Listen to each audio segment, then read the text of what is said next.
बिहार के किसान अब कह रहे हैं कि 31 मार्च तक तो कागजात जमा करने का समय सरकार ने मुकर्रर किया है भूमि सर्वे के लिए, लेकिन सरकार का ऑनलाइन पोर्टल ही परेशान कर रहा है।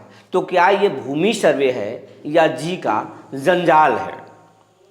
कई किसानों ने हमारे खबरों पर अलग अलग कमेंट किए हैं और कमेंट देखकर तो यही लगता है कि किसान परेशान है, हलकान है, उनका कोई सुनने वाला नहीं है। और जब अधिकारियों से भी हमारी टीम बात करने की कोशिश की तो उन्होंने भी ऑनलाइन पोर्टल का बहाना बनाकर रोया और कहा कि यहाँ से कुछ नहीं होता साहब, मामला ये जिलों से नहीं फंसा है, ये तो हेडक्वार्टर का लेवल से ही है। सप्ताह में एक दिन ही पोर्टल खुल रहा है, तो हम क्या करें? तो आखिर क्यों ये नीतीश कुमार का सिस्टम काम नहीं कर रहा है कि किसान परेशान है, और ऐसे में भूमि सर्वे समय पर कैसे पूरा हो पाएगा? आज इसी पर चर्चा करेंगे। जी नमस्कार, मैं हूं विपुल कुमार और आप देख रहे हैं सूर्य बिहार डिजिटल न्यूज़। अब हम बिहार के तमाम किसानों से, रैयतों से ये आग्रह करना चाहते हैं कि आपको भी भूमि सर्वे में कोई अड़चनें आ रही है, आपको परेशानी हो रहा है, तो आप हमें अपनी समस्या, अपना नाम, अपना जिला, अंचल लिख करके और समस्या लिखकर कमेंट बॉक्स में डालें। हम आपकी समस्या पर सरकार से राय जानेंगे और उसको खबर के रूप में बताएंगे। सरकार पर दबाव बनाने की कोशिश करेंगे, आपकी समस्या को हल कराने के लिए हम पहल करेंगे। इसके साथ साथ ये अपील भी है कि अगर अभी तक आपने मेरे चैनल को YouTube पर सब्सक्राइब नहीं किया है तो YouTube पर सूर्य बिहार चैनल को सब्सक्राइब कर लें, बेल आइकन को दबा लें। आप अगर हमें फेसबुक पर देखते हैं तो पेज को फॉलो कर लें। अब आपको हम खबर विस्तार से बताने जा रहे हैं।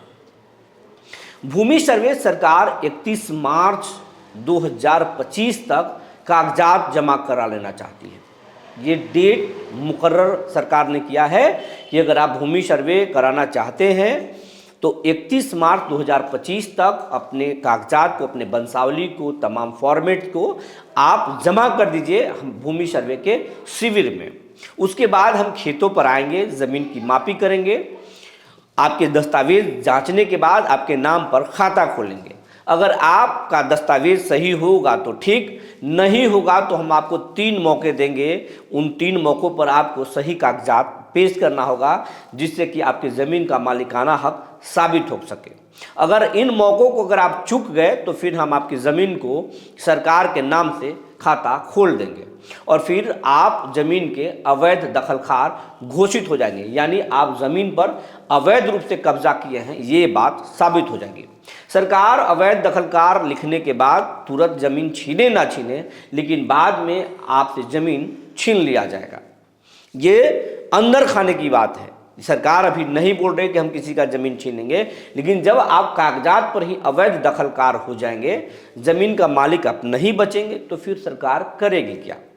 फिर सरकार उस ज़मीन को अलग करेगी और अलग करने के बाद उसको लैंड बैंक बनाएगी और फिर उन लैंड बैंक ज़मीनों को गरीबों को मकान बनाने के लिए दिया जा सकता है, उद्योग लगाने के लिए दिया जा सकता है, अलग अलग तरीके से दिया जा सकता है, जिस पर सरकार आगे चलकर विचार करेगी। लेकिन आप अवैध दखलकार हो जाएंगे और ये 31 मार्च 2025 तक समय है, समय सीमा तय किया गया है कागजात जमा करने का। लेकिन अब उस कागजात को जमा करने से पहले किसान अपने कागजों को दुरुस्त करा रहे हैं। बड़े पैमाने पर बिहार के लाखों ऐसे किसान हैं जिनका खाता और प्लॉट गलत लिखा गया है। खाता अगर गलत खाता है और प्लॉट गलत है, माली के नाम में भी गड़बड़ी है। अगर किसी का नाम राम कुमार सिंह है तो कागजात में पोर्टल पर दिखा रहा है राम कुमार वर्मा सिन्हा या पांडे सिंह। अब इस तरीके से उनके कागजात गड़बड़ हैं और उनका अगर उनके नाम से खाता है, नाम गलत है, तो कुछ दूसरे लोगों का भी प्लॉट उस पर चढ़ा हुआ है। अब ये एक समस्या एक लोगों का नहीं है, खास करके उन लोगों की ज़्यादा समस्या है जो नए ज़मीन रजिस्ट्री कराए हैं और उन लोगों का रजिस्ट्री में परिमार्जन प्लस ऐप में गड़बड़ी दिखा रहा है। अब ऐसे में लोग अपने ज़मीन को ठीक कराने के लिए परिमार्जन प्लस ऐप पर सुधार करने के लिए ऑनलाइन आवेदन किए हैं। लाखों आवेदन बिहार के अलग अलग जिलों के अंचल में पड़े हुए हैं, लेकिन अंचलों में किसान दौड़ रहे हैं, लेकिन कागजात ठीक नहीं हो रहे। कई किसानों से हमारी बात हुई, कई किसानों ने कमेंट्स किए हैं कि मैं मधुबनी जिला से हूं, तो मैं भोजपुर से हूं, मैं पटना जिला से हूं, तो मैं बक्सर से हूं, मैं नवादा से हूं, तो मैं सीवान से हूं। ये अलग अलग जिलों के किसान ये समस्या लिख रहे हैं, लेकिन पटना जिले के एक किसान ने बताया कि कुछ उन्होंने चढ़ावा भी चढ़ाया, लेकिन उनका सुनने वाला कोई नहीं है। आज 6 महीना हो गया, परिमार्जन प्लस ऐप में हम आवेदन भी कर चुके हैं ऑनलाइन, उसके 100 हार्ड कॉपी भी अंचल में जमा कर चुके हैं, लेकिन अब तक ठीक नहीं हो रहा है।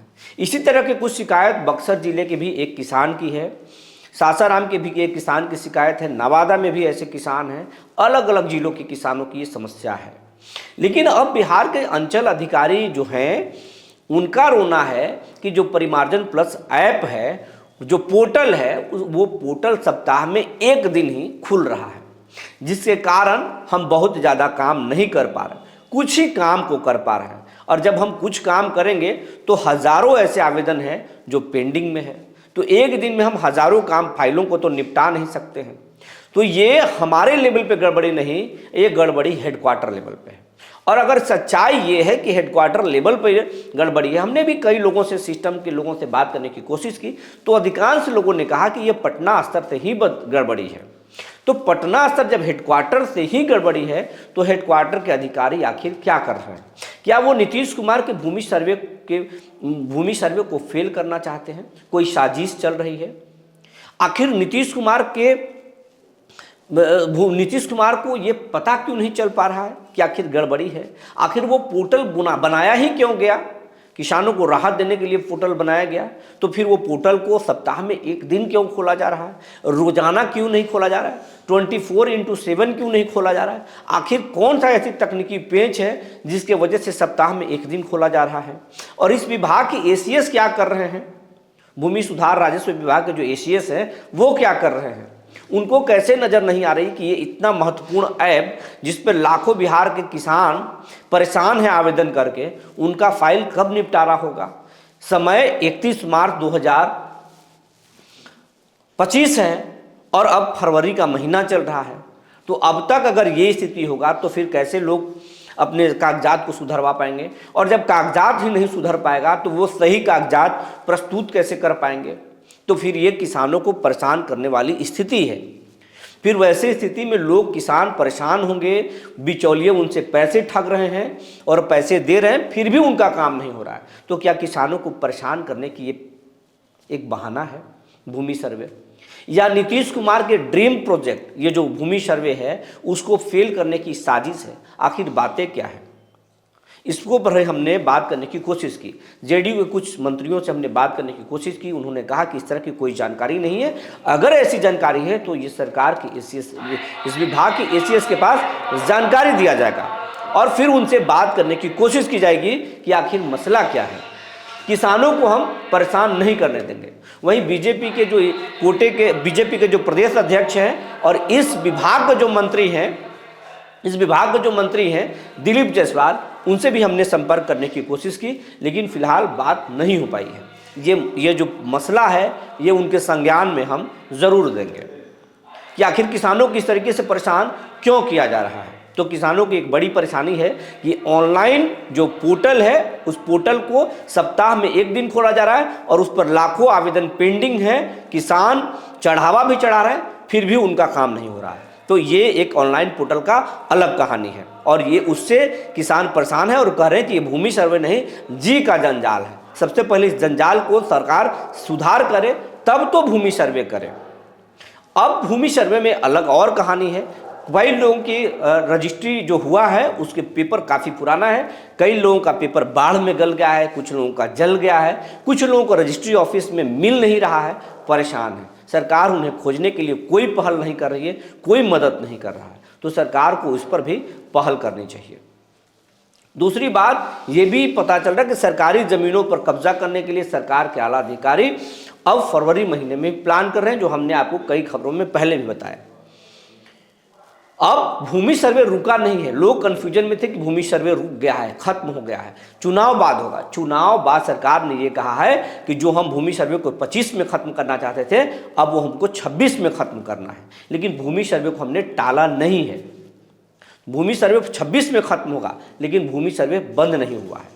और भूमि सर्वे नीतीश कुमार इस भूमि सर्वे को 2025 के चुनाव में भुनाना चाहते हैं, क्योंकि यही वो काट है नीतीश कुमार का जिसे तेजस्वी भी चुप होंगे और प्रशांत किशोर भी खामोश हो जाएंगे।